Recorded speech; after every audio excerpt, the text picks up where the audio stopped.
ట్రంప్ను చంపాలనే కుట్ర ఎవరిది? ట్రంప్ పై కాల్పులు జరిపిన దుండగునైతే గుర్తించారు. స్పాట్ లోనే అతన్ని మట్టు పెట్టారు. కానీ అతని వెనుకున్నది ఎవరు? ఇదే ఇప్పుడు FBI ముందున్న అతిపెద్ద సవాల్. ఇది ముమ్మాటికి భద్రతా వైఫల్యమే అని విమర్శలు వస్తున్న వేళ FBI దర్యాప్తులో వేగం పెంచింది. షూటర్ను 20 ఏళ్ల థామస్ మాథ్యూ క్రూక్స్ గా గుర్తించారు. అతను పెన్సిల్వేనియాలో బెథెల్ పార్క్ కు చెందిన వ్యక్తి అని ప్రకటించారు. AR-15 సెమీ ఆటోమేటిక్ గన్ తో అతను కాల్పులు జరిపాడు. సీక్రెట్ సర్వీస్ ఏజెంట్ల ఎదురు కాల్పుల్లో క్రూక్స్ హతమయ్యాడు.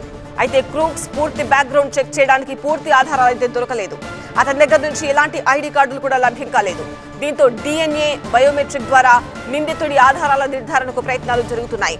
అటు అమెరికా ప్రెసిడెంట్ బైడెన్ కూడా ఈ ఇష్యూని సీరియస్ గానే తీసుకున్నారు. మరికొద్ది నెలల్లో అధ్యక్ష ఎన్నికలు జరగబోతున్న వేళ ఈ కాల్పుల ఘటన రాజకీయంగానూ తీవ్ర ప్రకంపనలు రేపుతోంది. అటాక్ లో ట్రంప్ కుడి చెవికి గాయమైంది. వెంట్రుక వాసులో ఆయనకు ప్రమాదం తప్పింది. దాడి నుంచి బయటపడ్డ వెంటనే ఆయనను బట్లర్ మెమోరియల్ హాస్పిటల్ కు తరలించి చికిత్స అందిస్తున్నారు. ఎలాంటి అటాక్స్ కు తాను భయపడేది లేదని డిశ్చార్జ్ తర్వాత తన మద్దతుదారులకు ట్రంప్ మెసేజ్ పంపారు. అమెరికా చరిత్రలో ఇలాంటి ఘటన దిగ్భ్రాంతికరమన్నారు ట్రంప్. అటాక్ నుంచి తనను రక్షించిన భద్రతా సిబ్బందికి ధన్యవాదాలు తెలిపారు. అటు బైడెన్ కూడా ఈ అటాక్ పై సీరియస్ గానే రియాక్ట్ అయ్యారు. అమెరికా చరిత్రలో హింసకు తావులేదన్నారు. ట్రంప్ తో ఫోన్ లో మాట్లాడి యోగక్షేమాలు తెలుసుకున్నారు బైడెన్.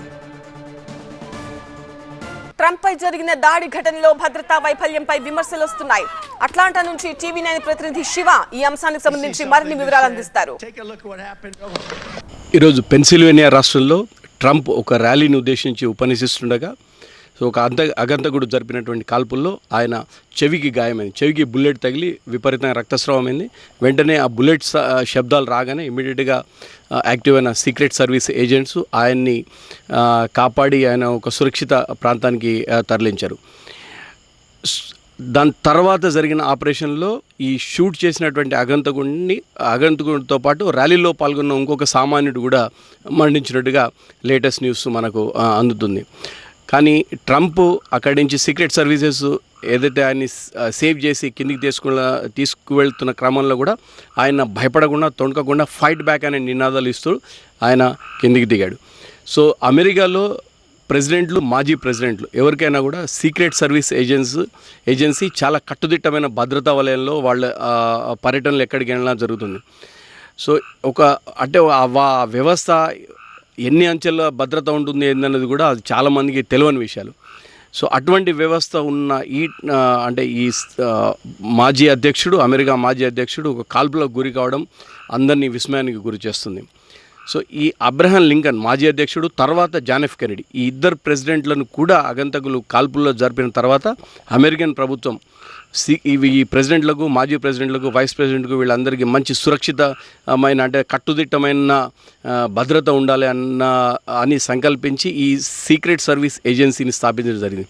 ఈ సీక్రెట్ సర్వీస్ ఏజెన్సీ వాళ్ళు ఈ president movements, vice president movements and మాజీ ప్రెసిడెంట్ల మూమెంట్స్ అన్నీ ఎప్పటికప్పుడు నిశ్చితంగా పరిశీలిస్తూ వాళ్ళకి ఎటువంటి ఆపద లేకుండా చూసుకునే బాధ్యత వాళ్ళది. సో ఇంత కట్టుదిట్టమైన భద్రతా వలయంలో ఉండగా కూడా ఒక అగంతకుడు కాల్పులు జరపడం అన్నది అందరినీ విస్మయానికి గురి చేస్తున్నది. అలానే చూసుకుంటే ఇక్కడ గన్స్ ఎవరైనా కొనుక్కోవచ్చు. ఆ గన్స్ సెకండ్ అమెండ్మెంట్ ప్రకారం ఎవరైనా తీసుకోవచ్చు, ఎవరైనా గన్ పట్టుకొని నడవచ్చు. దానికి ట్రంప్ పూర్తిగా మద్దతు తెలుపుతాడు, మీరు ఎవరైనా గన్ ఉంచుకోవచ్చని. సో మిగతా పార్టీలు, మిగతా ఇండివిజువల్స్ ఎంతమంది, ఎన్ని సంస్థలు కానీ, ఎన్ని ఆర్గనైజేషన్స్ కానీ ఎవరైనా ఆపోజ్ చేసినా కూడా ట్రంప్ అనేది సెకండ్ అమెండ్మెంట్ విషయంలో మీరు భయపడాల్సిన అవసరం లేదు, అందరు గన్ పట్టుకొని. సో ఇటువంటి